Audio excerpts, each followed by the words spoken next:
You own a motorcycle brand's logo on your jacket, your keychain, maybe your dream garage poster. You know the name, you know the sound, but you have no idea that company never wanted to build motorcycles at all. It wanted to build ships. Massive ones, steel ones, the kind that cross oceans, not the kind that cruise down a highway. And the fact that you associate this name with speed and horsepower today is not the plan working out. It's the plan failing and something stranger taking its place. Let's go back to where it actually started. Tokyo, 1878. A young man named Shozo Kawasaki looks at Japan's coastline and sees a problem. The country is opening up to the world after centuries of isolation, and it has almost no modern ships to trade with it. Foreign vessels dominate Japanese ports. Domestic shipping is primitive. Shozo doesn't see this as a crisis. He sees it as an opening. He founds Kawasaki Tsukiji Shipyard in Tokyo. Not a garage, not a workshop, a shipyard, iron hulls, steam engines, dry docks. This is heavy industry from day one, built to compete with European shipbuilders on their own terms. Here's what makes this origin different from most vehicle brands you've heard of. Ford started with a car. Harley-Davidson started with an engine bolted to a bicycle frame. Kawasaki started with something that weighs thousands of tons and floats. Think about that for a second. The DNA of this company was never small and nimble. It was heavy, powerful, and built to survive extreme conditions. That detail matters more than you think. Keep it in your head. It comes back later. By the early 1900s, Kawasaki isn't just building ships, it's expanding into steel production, rolling stock for trains, and eventually aircraft. World War I creates enormous demand for machinery, and Kawasaki grows into one of Japan's major industrial conglomerates. Locomotives, freighters, bridges. This is a company that thinks in tons, not in miles per hour. Then comes the 20th century's second brutal disruption. World War II ends, and Japan's industrial base is in ruins. The same shipyards and aircraft factories that powered the war effort are now sitting mostly idle, restricted by occupation authorities, and desperate for a new purpose. This is the moment you need to understand. A company built to make battleships and bombers suddenly has no battleships or bombers to make. What do you do with that much industrial capacity and nowhere to point it? You look for anything the country actually needs. And in post-war Japan, what people needed was cheap, reliable transportation. Not luxury, not speed, just a way to get from a bombed-out city to a factory job and back. So in 1949, a Kawasaki subsidiary starts making small two-stroke engines. Not to build motorcycles themselves at first, but to sell engines to other companies that were slapping motors onto bicycles, a booming cottage industry in a country where almost nobody could afford a car. This is the part people skip when they talk about Kawasaki. It didn't walk into motorcycles with a grand vision of racing dominance. It backed into them, one engine contract at a time, because a shipbuilder needed literally anything to keep its machinists employed. By the mid-1950s, Kawasaki Aircraft, another division of the same industrial family, starts producing complete motorcycles under names like Maihatsu and later under the Kawasaki badge itself. And here's where that earlier detail about heavy industry starts to pay off in a way nobody could have predicted. Every other Japanese motorcycle maker at the time was scaling up from small engineering shops. Honda started as a small engine business. Yamaha started as a piano and organ manufacturer diversifying into engines. But Kawasaki brought something different to the table.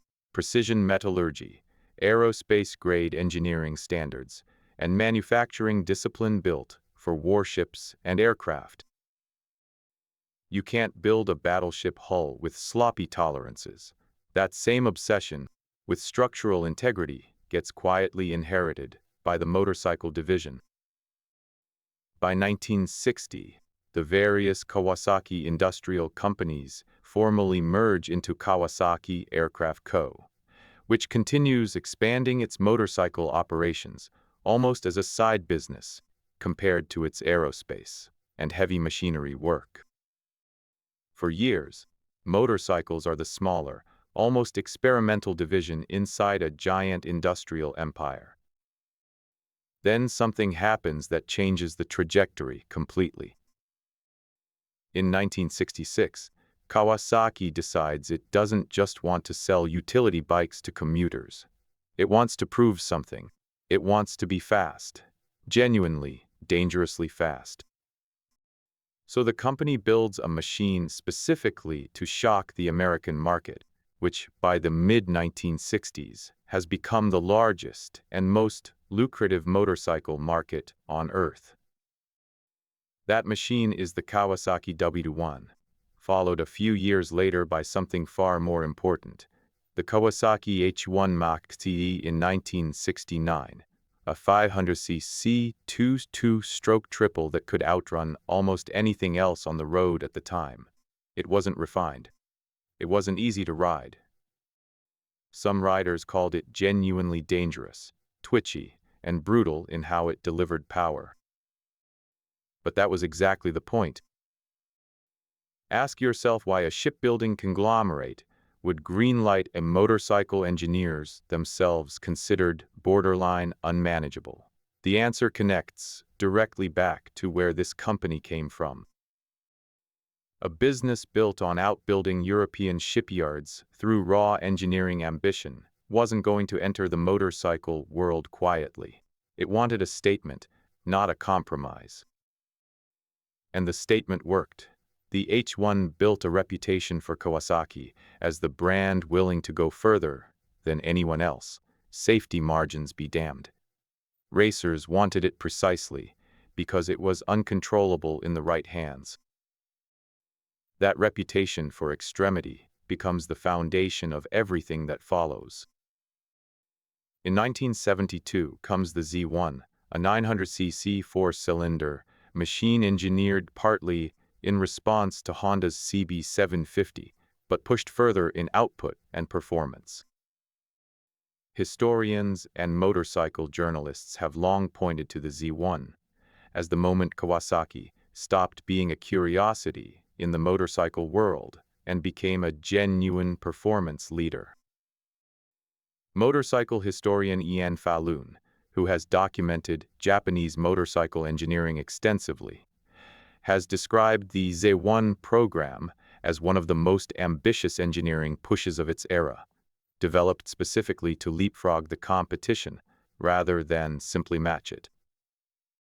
By the 1980s and 1990s, that same aggressive, engineering-first culture produces the Ninja lineup, cementing Kawasaki's identity as the brand of speed for speed's sake, not commuting, not comfort. Raw performance, inherited from a corporate culture that once measured success in tons of steel and horsepower of jet turbines. Here's the twist that almost nobody connects. The heavy industrial arm of Kawasaki never disappeared. It's still one of the largest shipbuilders and aerospace manufacturers in Japan today, producing everything from LNG tankers to components for commercial aircraft. The motorcycle division, the one on your jacket, your keychain, your dream garage poster, is a single branch of a tree whose roots are still buried in battleships and bridges. Business historian Chalmers Johnson, in his research on Japan's post-war industrial policy, described companies like Kawasaki as examples of conglomerates that survived catastrophic disruption by aggressively redeploying existing engineering talent into whatever markets could absorb it, rather than starting from scratch. Kawasaki didn't pivot to motorcycles because leadership had a vision of dominating racetracks. It pivoted because idle factories and idle engineers are worse than uncomfortable risk. So why does this matter to you now, decades later, looking at a badge on a fuel tank? Because you're looking at the output of a company that never set out to make the fastest machine on the road. It set out to survive. First as a shipyard fighting European giants, then as an industrial conglomerate scrambling for relevance after a war destroyed its original purpose. Speed wasn't the mission. Speed was what was left after everything else got taken away, and engineers with aerospace-grade instincts were told to build something, anything, that people would buy. You ride a legacy of desperation turned into obsession. That green paint you see roaring down a highway isn't the result of some marketing team dreaming up excitement. It's the residue of a shipbuilder that refused to become irrelevant. One engine contract, one dangerous prototype, one leapfrogging design at a time. You thought you knew the brand. You thought you knew the brand. You were